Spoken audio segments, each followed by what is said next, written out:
Hello, Jonathan Kevin Kota here with Mercury's Messenger Astrology, here to talk about Christmas. Yeah! Happy holidays, everyone. This year for Christmas, there's two things that I want to talk about, and that is the eclipse in Capricorn and Saturn moving out of shadow.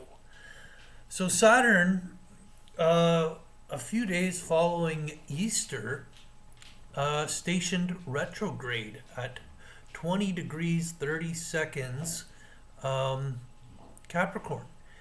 And here on Christmas Eve, we have Saturn now at 20 degrees 34 seconds, is where I have it. So he has officially passed, well, maybe not officially. Officially, I guess, would be when he reaches the 21. It's official. It's official. Let's just leave it at that because yeah. Anyhow, so where's my cursor? Here we go. Saturn being right here at the 20 degree 34 seconds Capricorn. Now, I had a very interesting year leading up to Easter weekend. Um, Things just were, I don't know, I had so much hope and so much belief, and then when he went retrograde, everything flipped. Everything went um, me seeing all this greatness coming, and you know, I roared like a lion. I just Saturn is in Leo for me in the 12th house, and it felt like I jumped up and I was like, my Saturn returns. I'm not going through a Saturn return or a Saturn opposition or anything like that. Um, the Pluto Saturn conjunction is squaring my nodes, but yeah, for some reason that's what I felt. And then when he went retrograde, all of a sudden everything flipped, and I went immediately into the opposite energy and was in a state of fear um, and paranoia. And I battled with that throughout most of this year, um, which now I look at it was because something I even said coming up to Easter was it felt like I had carried my own cross to my own crucifixion. I think I am going through some sort of sacrificing of my ego. And so I'm looking forward to this time. I'm interested to see what happens when Saturn moves past uh, the degree in which I feel triggered a lot of what I experienced this year. So this is happening just you know um, a day and a half, say, before the eclipse that we're having in Capricorn. On here, you see at the bottom of my chart, in my time in Ontario, Canada, the eclipse is happening just after midnight on Christmas night, or the 26th, basically. But the eclipse starts an hour and a half before and goes an hour and a half after. So this is the peak time of the eclipse. So really, the eclipse does start on Christmas Day. And here's possibly, a new birth for myself is kind of what I'm feeling especially just the transformative energies that I've been feeling lately. Like, we're in a moon cycle right now that the new moon was in Sag and the full moon was in Gemini. And really, it's like what we believe and how we think about that belief kind of deal. And, like, do you believe the world is a wonderful place, or do you believe that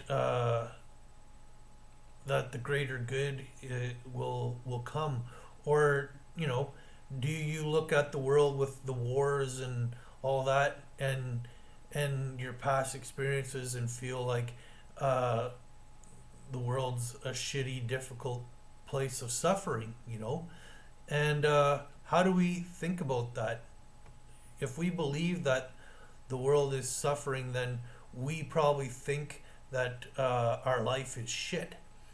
But if you believe that uh, good is in this world, then you can believe that you may have a purpose in this world as well.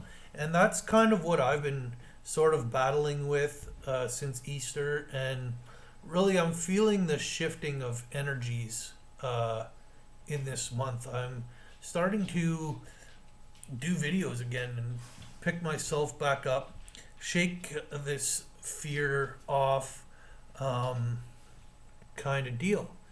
And and yeah. So what else is going on here is we have Uranus at 2 degrees Taurus, and we have the Sun at 2 degrees Capricorn, making a trine. So a real a real shock might come to a light about our own personal structure, the global structure, um, the governance, and all that kind of stuff. Something shocking may come to light. And what I find is often a few days before the end, the wrapping up of a moon cycle, um, things, I feel like um, downloads often come in, or the completion of a goal, or the completion of I don't know, a thought. um, I just often feel like something happens, usually at the end of moon cycles, that allow that what's the word I'm looking for, that facilitates um, the the newness of a new moon, like a new beginning of sorts um, happening. And that will be an eclipse, which eclipse energies last usually for a year, even a year and a half, strong for 6 months for sure, until the eclipse season at the opposite time of year that we're in here. And yeah, I'm not going to talk so much about the eclipse, because the eclipse is uh, a conversation all on its own. There's lots of people talking about the eclipses. Um, so really, it's going to be about uh, a foundation that we're trying to build for ourselves, and a foundation that the full moon eclipse will be in Cancer. So this foundation is to bring us a better sense of security, of of you know, which relates to family, friends, home kind of deal, and and whatnot. So, yeah, I just kind of wanted to point out those couple key aspects that is taking place there. Um, I thought I'd even read you from the book Inside Degrees, which is psychic interpretations of each degree of the zodiac. So I'm going to read you the one for 20 Capricorn, where um, Saturn went retrograde, and now um, at Christmas here is out of that retrograde phase. It kind of resonates a lot with myself and what I kind of believe. Um, I believe in reincarnation, and so I feel like uh, I've been reincarnated many times, many times over. Um, I don't want to say stuck, but at living out the same karma. And I feel there's a bigger purpose for this, and and I'm hoping that that purpose is coming now. But anyhow, so uh, inside degrees, they depict a picture, and then they describe the picture that they're attempting to depict. So the picture that they're trying to depict is many different perfumes carried by a breeze. Okay. We bear within us many past lives, each one complete, autonomous, and emitting its own subtle, special fragrance. There are points along the journey when we must stand together with the whole lineup of our previous selves and follow out the journey they were all leading to. This is a formidable task. There is a lot to live up to. It grants you authority and conviction, and it makes it very hard to get started. In order to get anywhere, you must at times deny the awareness that everybody is there and do whatever you can do, apparently on your own. But truly, the depths of experience, the substantive inward development, and the power of your inner drive give it away. You are destiny, charged in a larger than life fashion. Being self possessed is your watchword. There is so much to accomplish, and at the center of the journey lies self knowledge and the overriding determination to clear the karmic slate, to free up what has been trapped and bound, and to come to yourself afresh.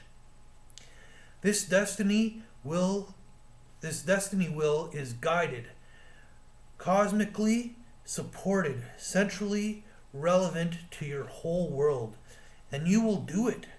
Turn the darkness of hours into the brightest breakthroughs by refusing to stop anywhere or to back down from your resolve to wake up this time and get on with the greater path at long last. That really resonates with me. I really like what it's describing. I look forward to this eclipse, to this coming year, to a larger insight. You know, something I want to mention here too about this trine, okay, is Easter Sunday. We had the sun conjunct Uranus, okay, and so here we're coming to his final trine where sometime in April, maybe May, he'll be back to meet Uranus again, the sun. So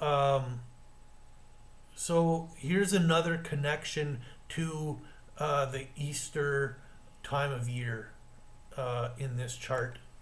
And, why not, just for fun, I'm going to pull a tarot card. Why not, eh? Okay, let's see what comes out of the deck.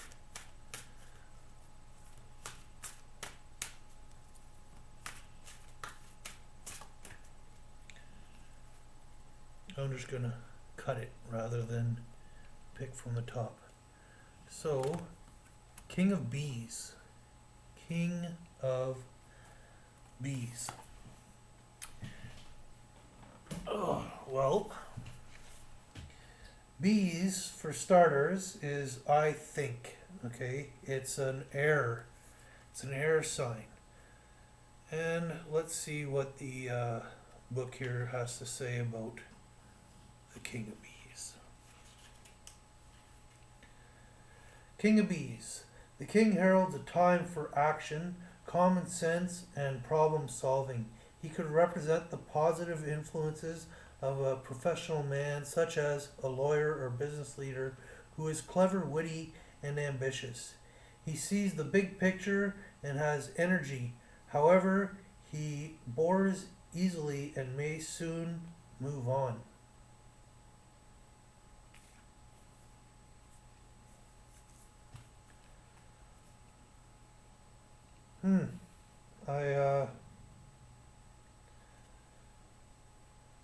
Herald's a time of action, sure. Common sense and problem solving.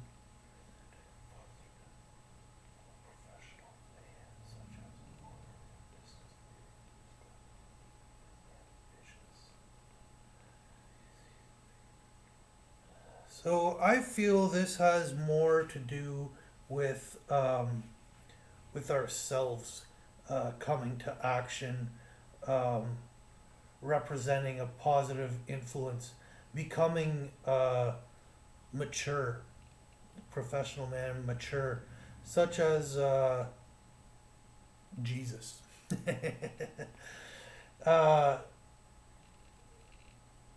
He sees the bigger picture and has energy. However, he bores easily and may soon move on. I'm not even sure what bores means. Let's quickly look at that. Bores, I guess, gets bored? Is that what that means? Bored? Bores easily?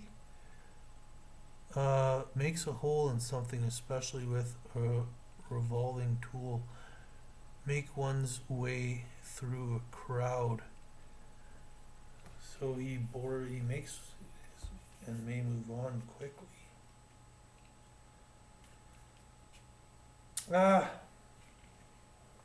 I'm not really sure, but so I think royalty. Okay? Tarot has a lot more to do with how you feel with what you're reading rather than what you actually read. Don't get too caught up in what you read. King, royalty, and I think greatness. I think that I am worthy of being my own king. And that's where I feel I'm going to go with this reading here. That stand up, be your own king, your own queen. Get up and do what you have to do to keep going and do something positive and great for this world. All right, so thank you very much for watching, and see you guys all again really soon. Have a good day.